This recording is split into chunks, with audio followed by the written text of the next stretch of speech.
Hello people, it's me again. Today I'm gonna talk about something odd that I found out by searching at laws and maritime laws and how do you call that, the law of the sea. And I tumbled into very interesting information about Tartaria. Yeah, Tartaria.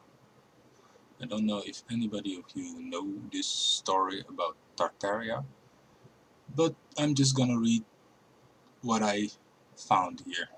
So here it says the Ark of the Covenant was used to take over the world. Now there was a empire that was called Tartaria, and it was as vast as to go from Europe, actually from America to Russia. It's kind of like it was global, worldwide. Seemingly there were some countries that weren't into it because for some reasons. But this is what the report says about this. I don't know. And it is very interesting because Tartaria actually used the law that I'm talking about. And that's what I find very interesting. So this is what it says. The vast empire of Tartary is a country that appears on ancient maps. So if you go on Google or wherever and you look at ancient maps, you can see Tartaria. It had worldwide influence and once covered North and South America, Australia, New Zealand, most of Russia, China, Europe, Japan, India and Korea. For the most part, the citizens of this country were led by their own guidance of natural law, honoring the truth and integrity. They enjoyed a high standard of living and dwelt in harmony with nature. They built amazing edifices all over the world. They enjoyed a high standard of living and dwelt in harmony with nature. They built amazing edifices all over the world. The wondrous cathedrals of Europe and the enormous aqueducts in southern Europe and in Mexico, they were made by them. The Grand Canal in China and the Erie Canal in America. The fabulous outside arenas around the Mediterranean Sea. The Colosseum in Rome and the magnificent temples in St. Petersburg, Russia. They live in luxuriant villas. They made ziggurats, starforts, dolmens, and earthen mounds, all of which utilize etheric natural energy. They created exquisite statues and crafted golden ornaments. They built the Great Wall in what is now China. So that wall that they call the Wall of China or something is actually the Tartarian Wall. Marco Polo wrote an extensive and detailed account of Asia in the 13th and 14th century and did not even mention a wall. The Great Wall is not seen on any maps predating the late 1600s.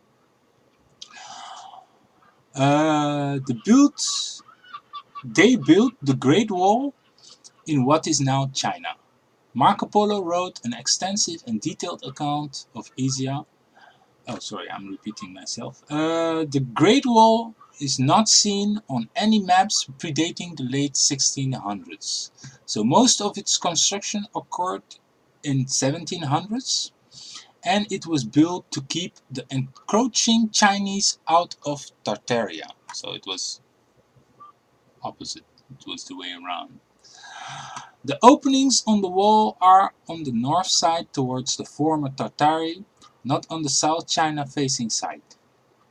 It should be called the Great Wall of Tartaria, just like I said.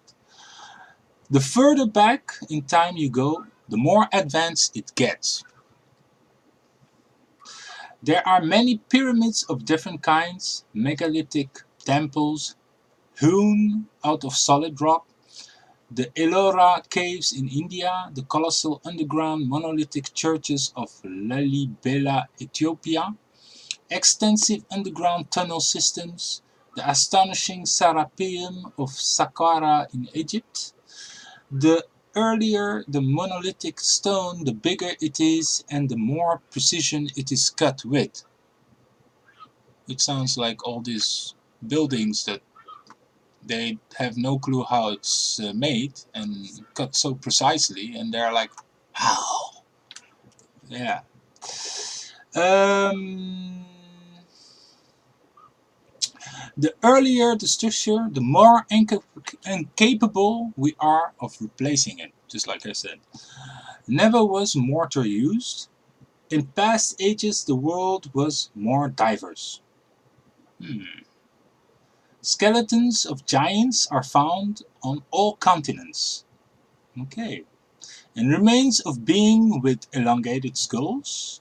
Graveyards of little people and horned human-like entities have been unearthed. What the hell happened? Now, it is as if these beings have never existed. Like the Tartarians, they are never mentioned. We live in a virtual reality where true history is ignored and covered up. A totally false narrative is taught. Fantasies have replaced truth and everything is pushed way back to the remote past. Older advanced structures are credited to local people who came later who have no idea how to build them. So like I said before. Deception has been utilized to push history back 1,000 years and create an artificial dark age. The time of Jesus was less than 1,000 years ago. Okay. In the Middle Ages, the I and 1 before numbers designated Jesus, not the number 1. For example, I 346 is 346 years after the time of Jesus. It is not 1346.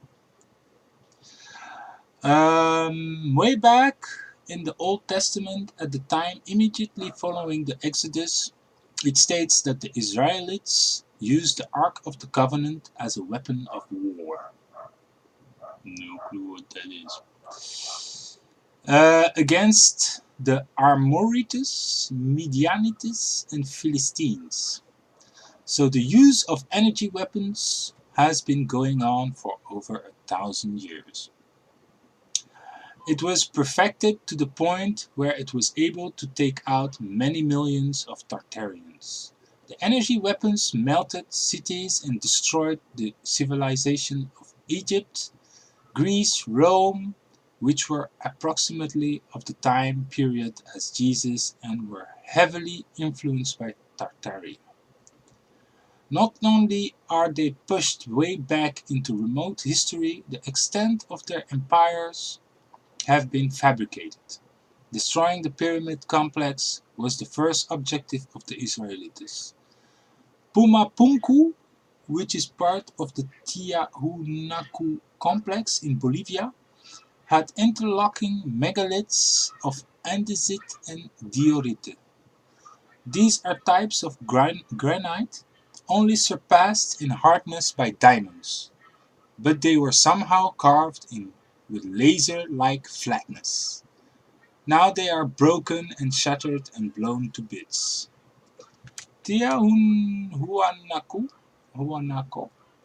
and Pumapunku is said to have been built by a simple local migrating tribe.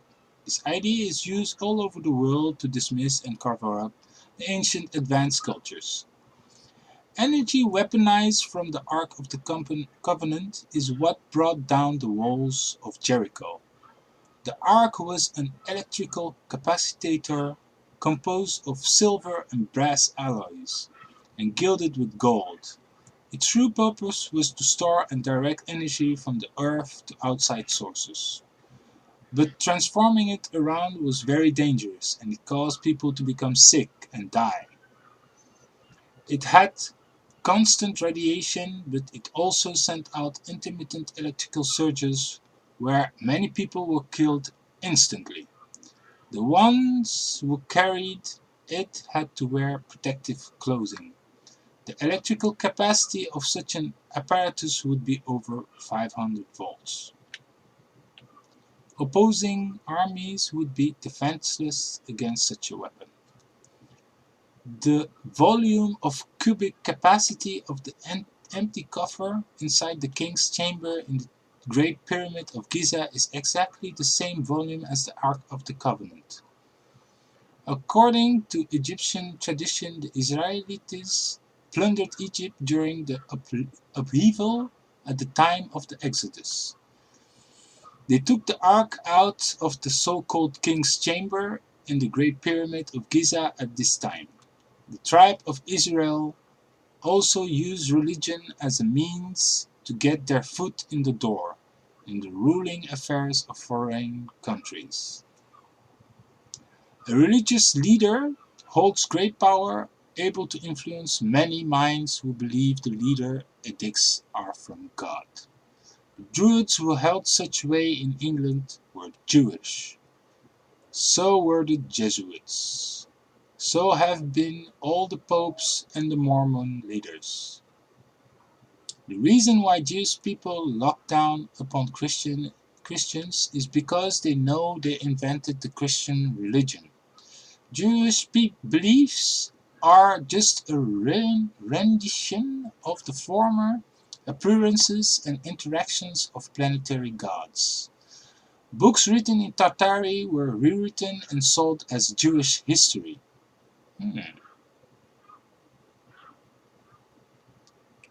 Tartary. Okay. Much of the content was fabricated, interfused with traditional local beliefs. This is how they sold their religion.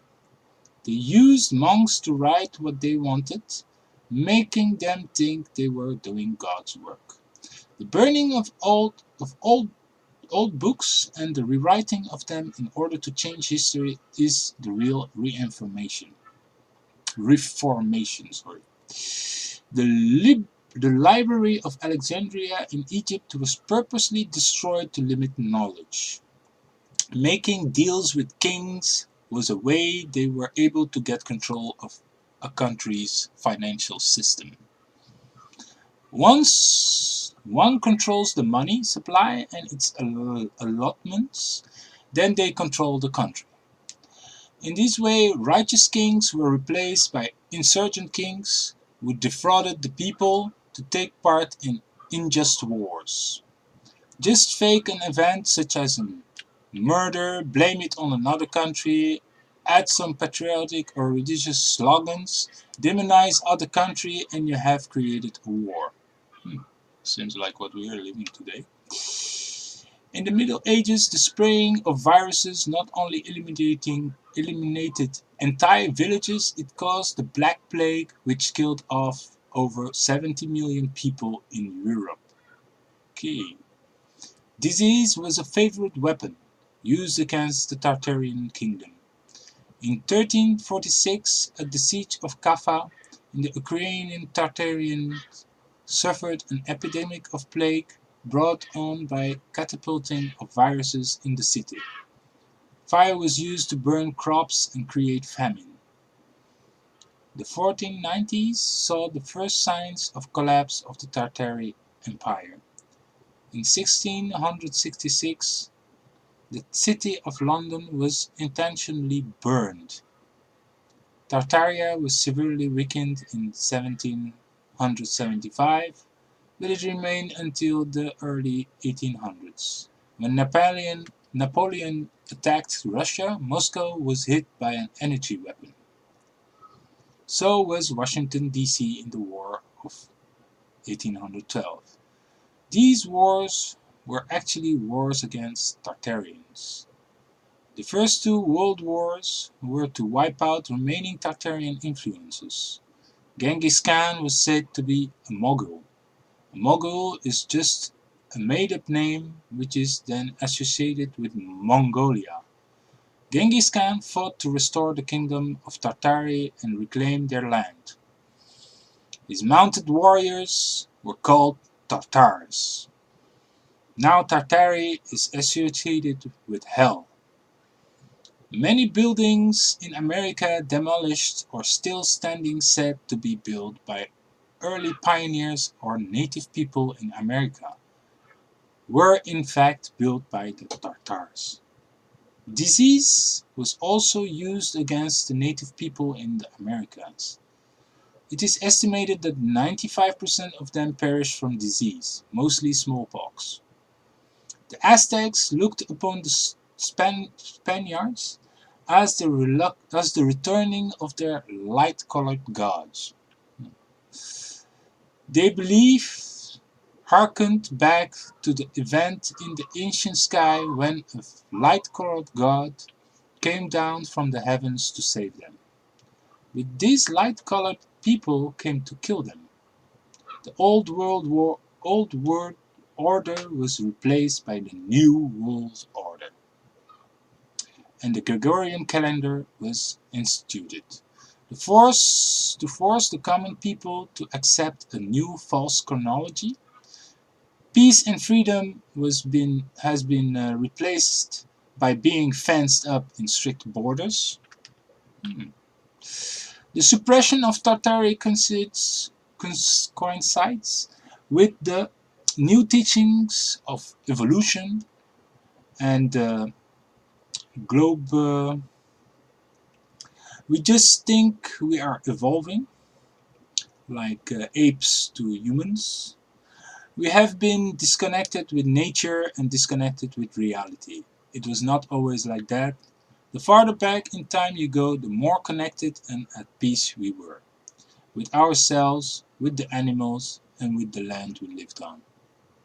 We were fluttering, longing creatures 1,000 years before the sea and the wind gave us words.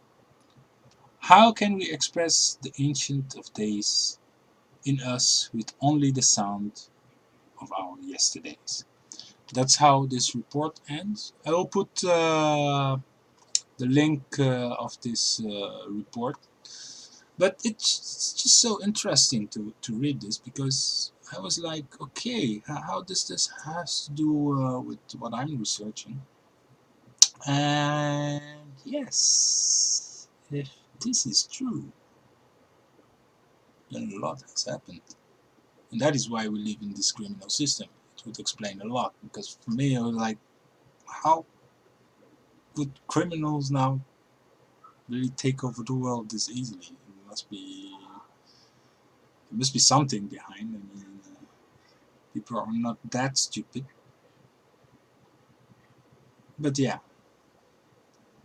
I guess the problem of good people is always that they stand by still waiting for something good done by the enemy. But yeah, that didn't happen actually. They were merciful and they were evil.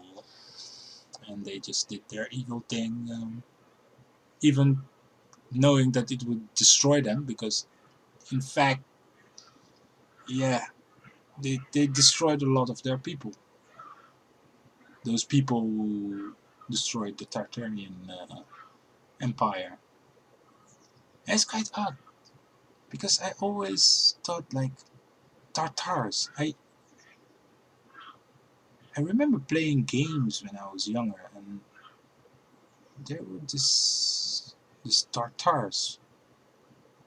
It was like everywhere, but there was something strange about them that I couldn't understand because it was like, where were they situated? They seemed to be everywhere,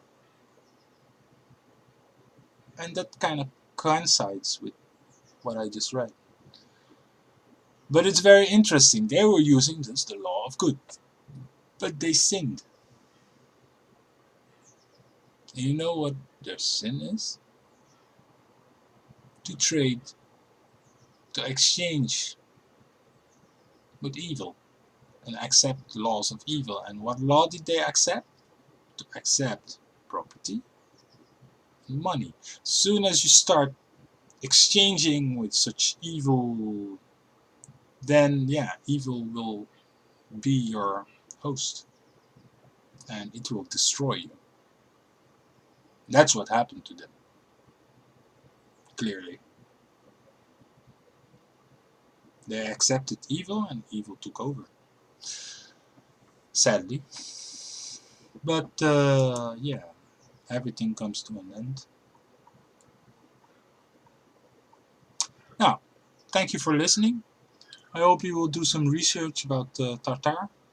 It's pretty interesting if you look at the maps, the old maps, and all this kind of stuff, and certain things that have been written about Tartar, and most definitely Genghis Khan and everything. It's very, very interesting. It kind of like opens your mind to a new, totally new perspective of what happened to the world, the world wars, and what they were truly about. Okay, thank you guys. Have a nice day. Bye.